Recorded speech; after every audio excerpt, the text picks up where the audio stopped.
ఆయన చెప్తున్న ప్రకారంగా రేపటితో ఈ డెడ్ లైన్ ముగుస్తుంది.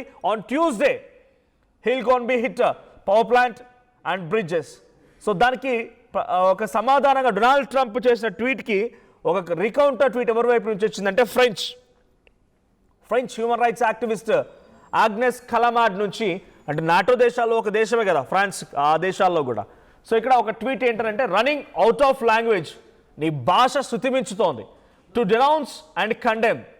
సో నీ యొక్క భాష శృతిమించుతోందని చెప్తూనే మీరు చేసినటువంటి అటాక్ మూలంగా Iranian civilians will be the first to suffer from destruction of power plants and bridges.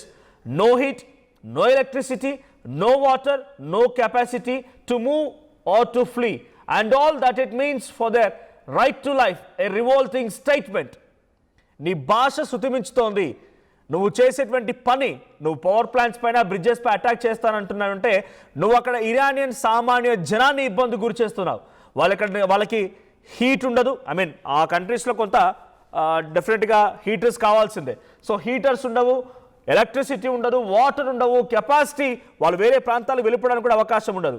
So నీ యొక్క నాలుక దగ్గర పెట్టుకో, పిచ్చి ప్రవర్తన ఆపరేట్గా వార్నింగ్ కూడా వస్తోంది.